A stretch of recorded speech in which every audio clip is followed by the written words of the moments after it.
Hey, what's up, everybody? This is Charles Subban, and welcome you guys to another episode of the Dreamers Pro Show, where we cover everything from sports, hot topics, classic debates, entertainment, and we give you guys a fresh perspective on things and how we see them. And today we got a really interesting show for y'all, but before we get into it, please make sure you like the video and sub to the channel. So, PK Subban has been going viral this week because of some comments that he had to make originally on ESPN's Get Up.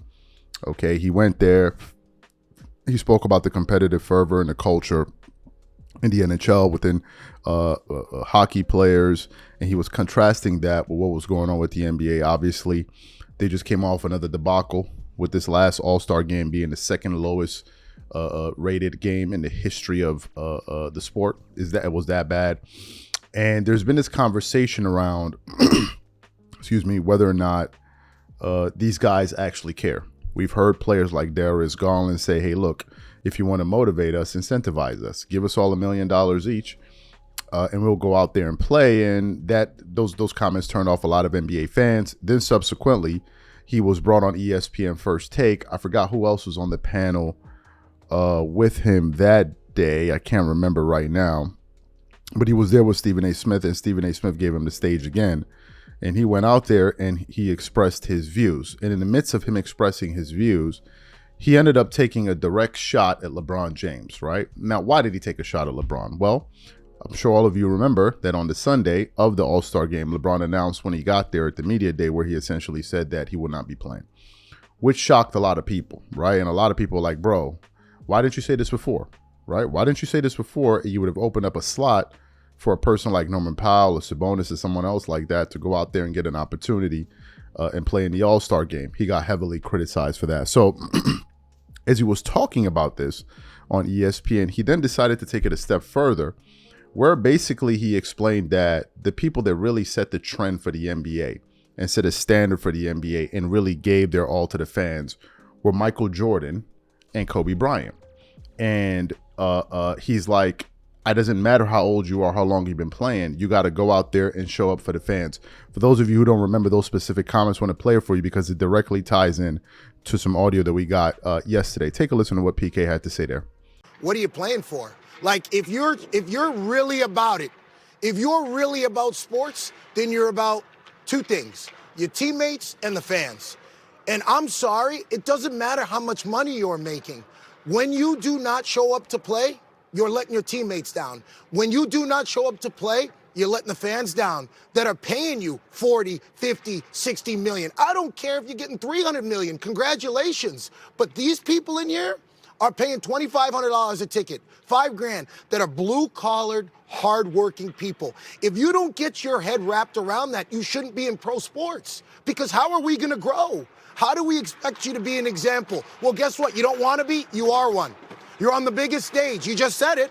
They make the most money. You're an example. You got to show up. You got to take that on. I'm sick and tired of making athletes greats, all-time greats, that aren't the best examples. Those are the people that we want our kids to follow, that we want athletes to follow. That helps us in our game. Stephen A., you want athletes to be educated on this and understand this. They got to understand the importance of showing up to the All-Star game and being on the court. And playing banged up sometimes. And playing injured maybe at times. Thank you. And participating, because here's the thing. Because you're making 100, 200, 300 million, you should be out there banged up. You should be. That's why we pay you, is to max out. We talk about greatness and it being the longevity of somebody's career. I don't care if you play 50 years. I want your best 10. I want you on the court dominating. I want you to go all out. I want Michael Jordan. I want Kobe. That's what I want in every sport. That's the guy that I follow. If you're a different version than that, you don't get my respect. That's me, and that's my angle. That's who I am. But I think we got to be very careful on that. For the NBA, my question is for those players. Are you leaving a better league than what you came into? Because I'll tell you something. For KD, for LeBron, Steph, all the money that they're making came on the backs of Magic Johnson, of Larry Bird, of Kobe Bryant, Michael Jordan, all these guys. So, you got to keep that in mind. How we value greatness. It's not just about rings, and it's not just about on the court. As an athlete, Yeah, I value those things. But the reason why I followed Michael Jordan and Kobe Bryant was because of their approach to their craft. They never took a day off. They left it all on the court. It didn't matter whether it was an exhibition game or a playoff game. I don't know. That's the standard of greatness for me in every sport. So when I see players doing it that don't have the talent, maybe aren't superstars, I'm willing to pay for that. But here's the thing about hockey. We got the stars. And guess what? They're on the ice. They're giving everything they have every night, no matter what we're doing. So that's got to be the standard for greatness across sports for me. Fantastic. So you heard his comments. So I was just combing through the internet, and I came across some sound from Dwayne Wade. And as you guys know, Dwayne Wade, top 75 player, 3-time NBA champion, one of the greatest two guards in NBA history, arguably a top 5 two guard in the history of the sport. And he was addressing this precipitous fall, the All-Star ratings and how fans have really turned away from the game and all of that. And he was talking about when he was playing in the All-Star game and how Kobe Bryant was the one that set the tempo for the entire game. And he was explaining how Kobe was the one that raised the intensity of all of the players on the court, and everyone followed suit. And as he was saying this, I'm like, this is directly what PK was talking about. This is the exact reason he picked Kobe and Jordan over LeBron. For those of you who didn't hear what D-Wade had to say, take a listen to his comments here, and then we're going to come back and continue on the show. Take a listen to Dwayne Wade there. I agree. So here's my take on just my personal take. And I've already shared why I think the game has kind of went a little watered down, because it's not just about the game anymore. If you know the schedule of all-star guys now versus then, it's about the business. It's the business. It's not about the game no more. As much as you have to do before you actually go perform, it's different crazy, from back in the day. wow. But the thing I will say is this: as someone who came in, my first All-Star game being 04-05 season, the stars of the game was the one who determined how the game went. Okay. Kobe Bryant brought it every All-Star. Every All-Star. So yeah. me as a young guy having to guard Kobe, he at my ass. I got to lock up. Yeah, dude. It was different because of the stars in the league. So I'm not saying that LeBron at 40 should be the one, but what I'm saying is when we came in, the stars determined how the game was going to go by what they brought to the game. Yeah. I'm just following suit because I'm a young fella happy to be here, but I don't want to get embarrassed by Kobe Bryant. So now let me lock up. You got to play. Why you got to bring up? I'm asking questions. You cold as ice. Because he broke Kobe's nose in the All-Star game. But he was competing No, at a he high competed. level. I'm a competitor. Why you break his nose? He So I always slapped wanted him, to bro. ask you that. Yeah, With the you men, was was going it to a ask me that. Well, I was Did on you your show. wanna Why ask- you it didn't was ask me a on your hat. show? I forgot. You got. I forgot you broke Kobe nose, I did. man. You using all your fouls, too. Ain't going home with none of them. That's the competitive nature. He don't leave no fouls on the table. So when I came in, Kobe set the tone for the All-Star games. Right. Kobe would go out there and be ready to bust your ass. Right. So when I was that All-Star game in particular, the one we talking about, Kobe was fucking me up on the other end.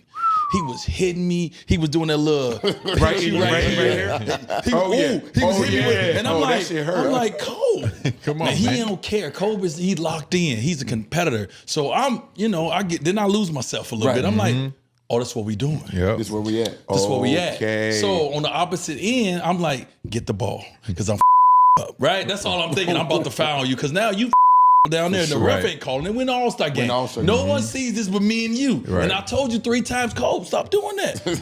So I was like, Hey, here come that Chicago. Stop doing that. I was like, so I'm a person who I'm gonna handle it. Now, mind you, didn't try to bust nobody knows that. You know what I mean? But I did try to foul the just to let them know you're not Stop gonna play I'm here. So I let him go. He went and did his thing. I was like, and then I saw him grab his nose and I started bleeding. I was like, uh-oh. Bro, he gave you the look like this, No, he ain't say nothing. No, he scared me because he ain't say nothing to me. Yeah, he's scary. I was like, that. Kobe, you all right? He like a broke nose. Thank you. Thank you. Bro, I told my him, I black said that mask stuff Put it when back I yourself. called him about the All-Star. I was like, hey, bro, like, we good? We good? Yeah. Are you cool? And he was like, I love it. And That's I was crazy. scared as hell. I'm like, oh, he about to give me 40. That's So a let me different ask you He about to give me mindset. 40 in L.A. So you heard what Dwayne Wade had to say. This is exactly what we've been saying. This ties in directly to some of the things that I've been saying. I've been saying for the past God knows how long How is it possible that LeBron is the face of the NBA? He's the leader. And yet he's a part of these games, which are some of the most uncompetitive basketball games in the history of the sport. How is this possible? How is this going on while he is on the court? Now, some of his fans will say, hey, look, man, you got to look at his age and all of that. It has nothing to do with age. It has nothing to do with age. Whether or not you're competing and setting a tone, you could do that for a few minutes and people will follow suit.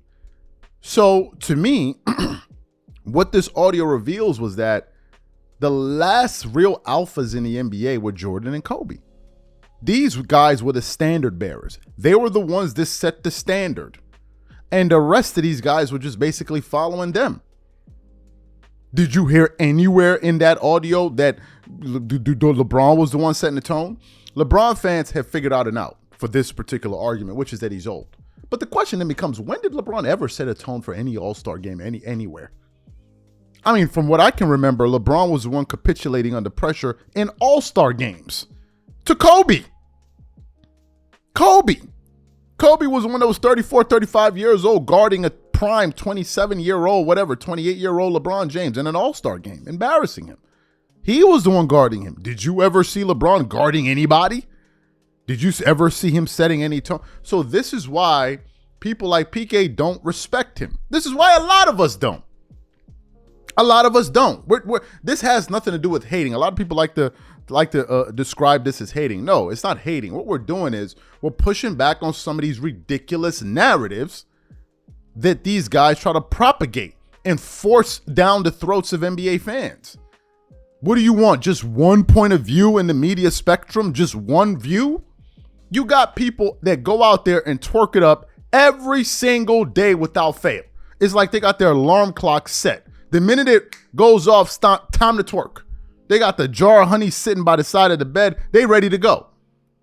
And in the minute you start getting other views out there, all of a sudden it's, hey, nah, you guys want to dominate the space and control the narrative. There must only be one narrative. And if there's another voice or voices that come out there and give you an alternative perspective, oh my God, these guys are hating.